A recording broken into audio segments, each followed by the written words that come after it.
দ্রব্যমূল্য বৃদ্ধি নিয়ন্ত্রণ করতে হবে। রোজগার নেই, চাকরি নেই, কর্মসংস্থান নেই, জিনিসের দাম বাড়ছে হু হু করে গোটা দেশে। এই গত 2 মাসে সর্ষের তেলের দাম বেড়েছে লিটারে 15 থেকে 20 টাকা থেকে 30 টাকা বেড়েছে। সব কথা জিনিসের দাম বেড়ে চলেছে, মানুষ বাঁচবে কি করে?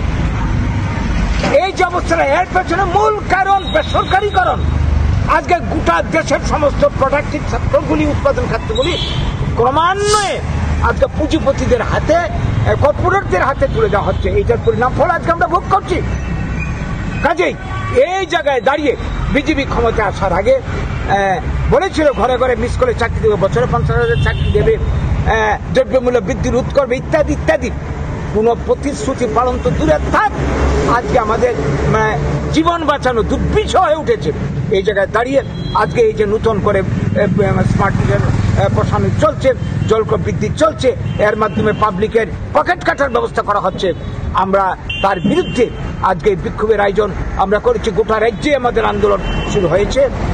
আমরা এই রাজ্যের জনগণকে আহ্বান করছি, এই ধরনের অন্যায় অযৌক্তিক সিদ্ধান্তের বিরুদ্ধে আমাদের সবাইকে গর্জে উঠতে হবে, সম্মিলিতভাবে দলমত নির্বিশেষে।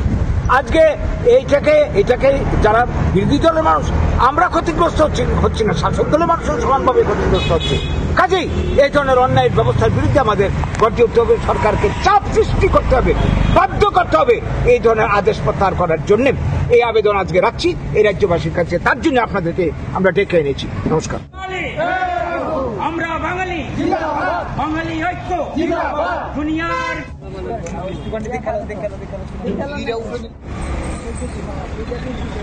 চলবে না, চলবে না, অবিলম্বে চলবে না, চলবে না, চলবে না, চলবে না, চলবে না।